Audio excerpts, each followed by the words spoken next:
snow fell in silence over the village of Thornwood, each flake drifting down like a whispered secret. Emma stood at her cottage window watching the white blanket thicken on the cobblestones below. Her breath fogged the glass and she traced a small circle with her fingertip, creating a porthole through which to view the world outside. Tonight was the night of the Frost Moon Lottery. Emma had lived in Thornwood for all of her 23 years, and every winter solstice the same ritual took place. The unmated women of the village would gather in the great hall, their names written on slips of parchment, placed into an ancient wooden box carved with symbols that predated memory. The werewolf pack that protected their territory would draw names, selecting mates according to traditions older than the mountains themselves. It was supposed to be an honor. Protection for the village, strength for the pack, bonds that would last lifetimes. Emma's mother had been chosen in her youth, matched with a kind wolf named Thomas who had loved her gently until fever took her 5 winters past. Emma remembered her mother's stories told by firelight, of how frightening and wonderful it had been to discover the supernatural world that existed just beyond the veil of ordinary life. But Emma had never wanted to be chosen. She pulled her thick woolen shawl tighter around her shoulders and turned from the window. Her cottage was small but warm, filled with dried herbs hanging from the rafters and shelves lined with the remedies she crafted. She was the village healer, a trade passed down from her mother and her grandmother before that. The work gave her purpose, independence, and a reason to remain useful without needing to bind herself to anyone. The knock at her door came soft, but insistent. "Emma, it's time," called Margaret, the baker's wife, her voice muffled through the heavy wood. "The lottery begins within the hour. You must come now." Emma closed her eyes and took a long, steadying breath. She had no choice in this. Every woman between 18 and 30, unmated and unspoken for, was required to participate. It was the law, the agreement that kept the pack's protection strong and the village safe from rogues and other dangers that prowled the winter darkness. She wrapped herself in her heavy cloak, pulled the hood over her dark hair, and stepped out into the snow. The walk to the great hall felt longer than usual, though it was barely 10 minutes from her door. Other women joined the procession, some giggling nervously, others silent and pale. Emma recognized most of them.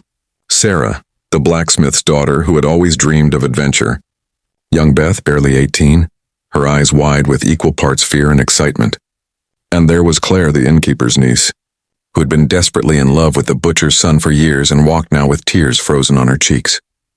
The great hall loomed ahead, its stone walls ancient and imposing, candlelight flickering in the tall windows. Smoke rose from the chimneys, and Emma could smell pine and wood smoke, mixed with something wilder, something that made the hair on the back of her neck stand up. The wolves were already inside. Margaret held the door open, ushering the women through. Emma entered last, stepping from the bitter cold into the overwhelming heat of too many bodies and too many fires burning at once. The hall was packed. The village elders sat at the far end, solemn-faced. The unmated men of the village stood along the walls, some sympathetic, others simply curious, and in the center, near the ancient wooden box, stood the wolves. There were 7 of them, though Emma knew the pack numbered more. These were the unmated males, the ones seeking mates this season. They stood with an unnatural stillness, watching the entering women with eyes that reflected the firelight in shades of gold and amber. They wore human form tonight, but there was nothing truly human about the way they moved, the way they looked, the predatory grace in every gesture. Emma kept her gaze down, finding a place among the other women. Her heart hammered against her ribs, though she tried to keep her breathing calm and steady. Elder Whitmore rose from his seat, his white beard reaching nearly to his waist. He raised his hands for silence, though the hall was already quiet enough to hear the logs crackling in the fireplaces. "We gather tonight, as we have gathered for generations, to honor the old agreements," he began, his voice deep and formal. "The pack offers protection, strength, and guardianship. In return, we offer kinship, partnership, and the bonds of family. What is chosen tonight is chosen by fate, witnessed by the frost moon, and blessed by the old powers that watch over us all." Emma felt sick.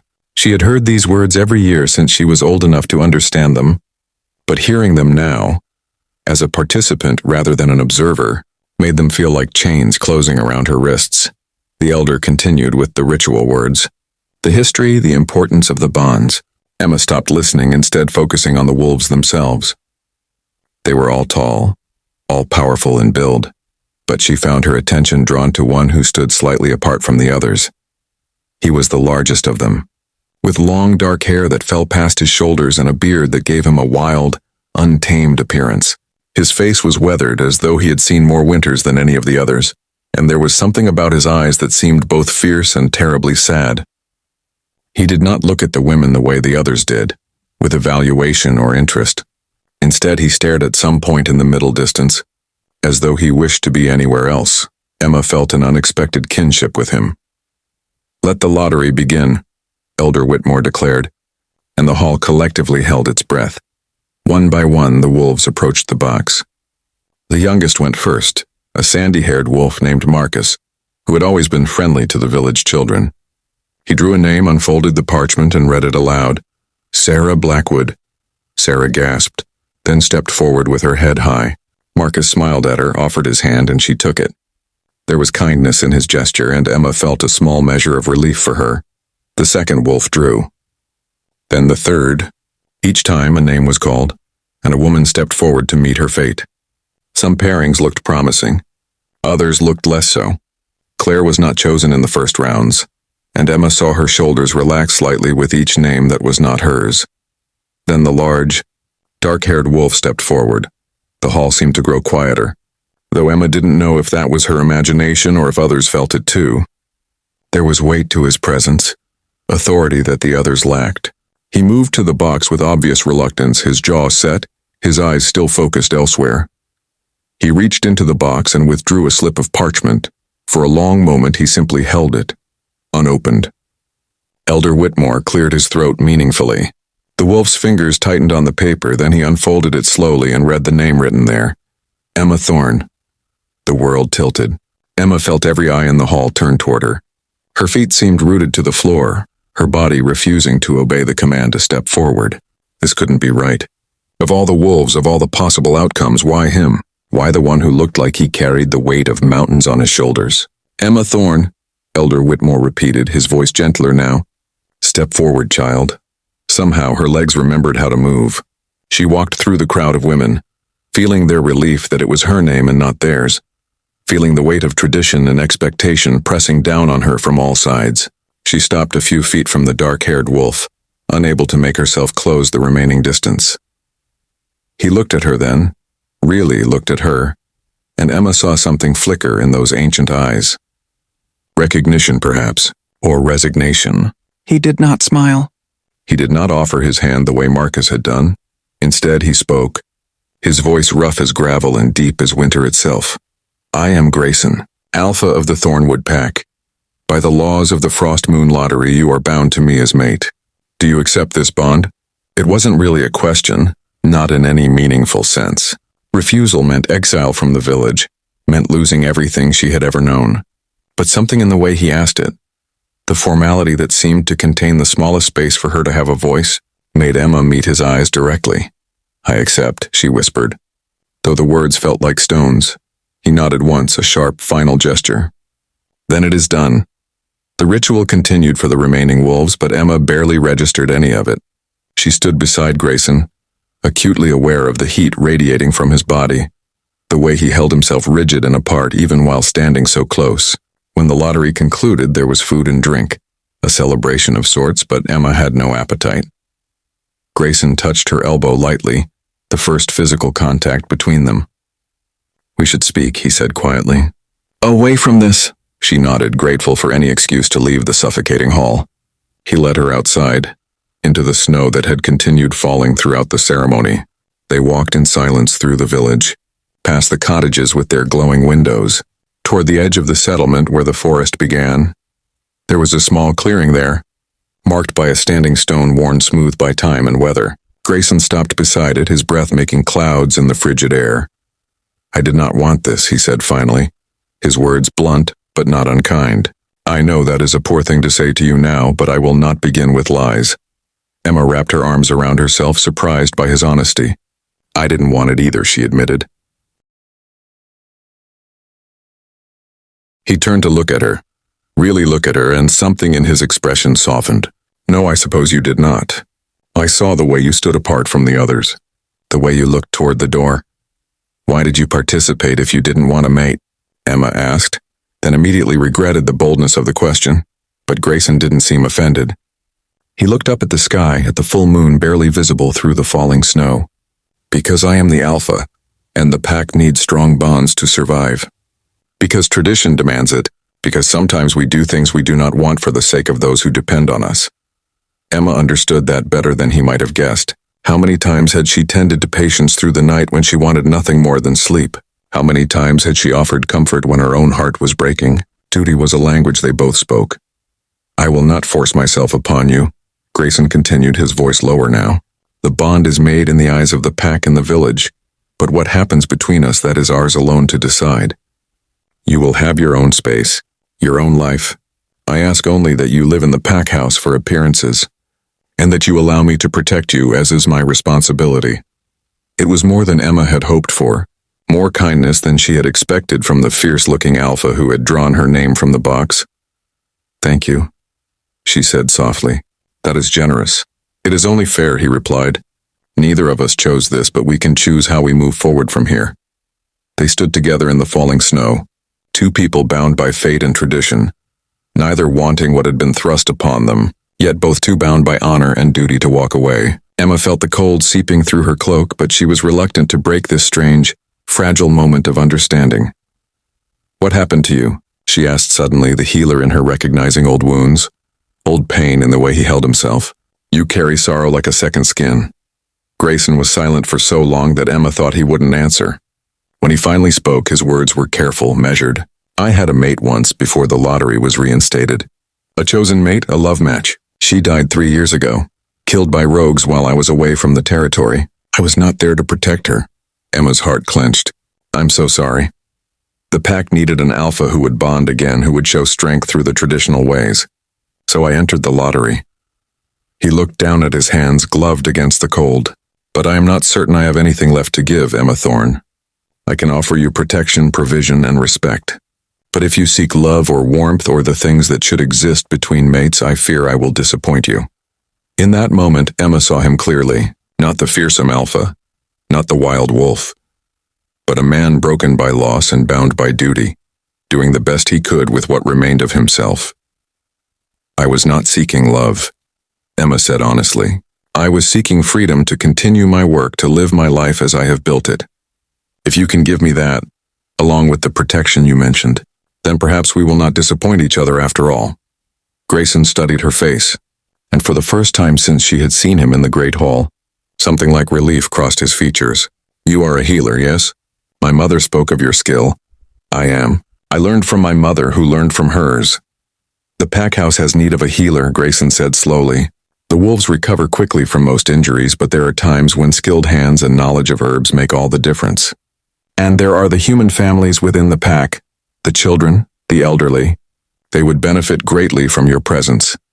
Emma felt something loosen in her chest. Purpose, a reason to exist within this new life that would not erase everything she had been before. I would like that, she said. I would like to continue my work. Then that is what you shall do. Grayson turned to face her fully and extended his hand. Let us make our own agreement, Emma Thorne. I will give you protection, space, and freedom to practice your healing arts. You will lend your skills to the pack, live within our home, and help me maintain the bonds between the pack and the village. We will be partners in this, if not lovers. Is that acceptable to you? Emma looked at his outstretched hand, large and scarred and solid. It was not the romantic fate that the lottery was supposed to create. It was not the passionate bond that legend spoke of. But it was honest and it was kind, and it offered her a path forward that she could walk with dignity. She placed her hand in his. It is acceptable. His fingers closed around hers, gentle despite their obvious strength. Then let us begin. They walked back through the village together, the snow continuing to fall around them, covering their footprints almost as soon as they made them. Emma thought about her cottage, about the life she was leaving behind. But she also thought about the pack house, about the patients she might help, about this strange, wounded alpha who had offered her something precious in a situation neither of them wanted. The pack house was larger than she had imagined, built of stone and timber with smoke rising from multiple chimneys. Wolves in both human and animal form moved about the grounds, pausing to watch as Grayson led her inside. She felt their eyes on her, their curiosity, but Grayson's presence beside her was a shield. He showed her to a room on the second floor, large and comfortable, with a fireplace already burning and windows that looked out over the forest. "This is yours," he said. "Mine is down the hall.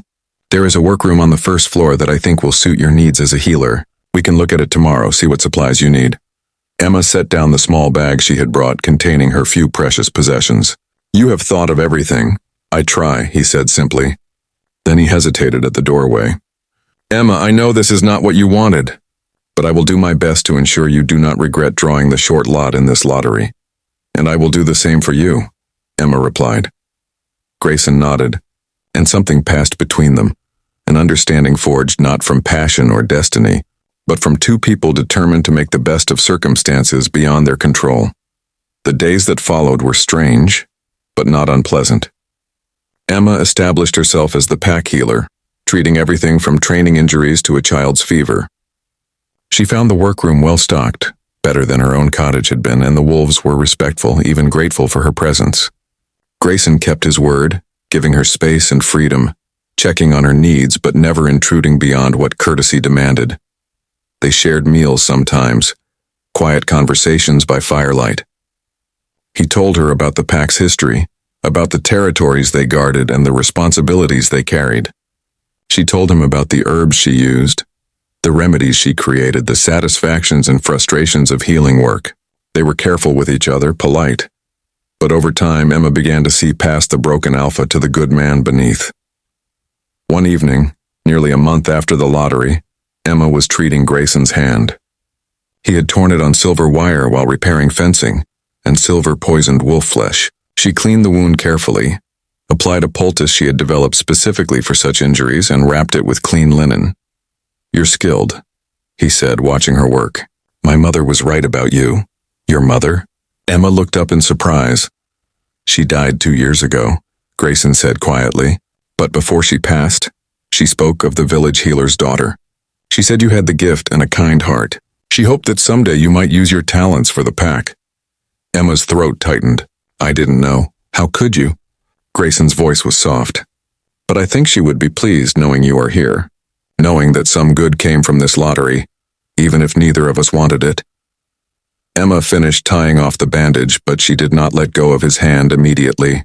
"Gray, can I ask you something?" He had started letting her call him Gray, though no one else did. "Of course. Do you still wish this hadn't happened? That you hadn't drawn my name?" Grayson was quiet for a long moment, his eyes on their joined hands. When he spoke, his voice was rough with emotion. "At first, yes. I wanted to wish it all away. But now I find myself grateful. You have brought healing to this house in ways that go beyond your herbs and remedies. You have reminded me that life continues, that there is still work to be done and people who need us. So no, Emma, I do not wish it hadn't happened, do you?" Emma thought about her cottage, about her carefully controlled independence, about all the things she thought she wanted. Then she thought about the children she had treated, the wolves she had helped, the quiet companionship she had found with this wounded, honorable man. "No," she said finally, "I don't wish it hadn't happened either."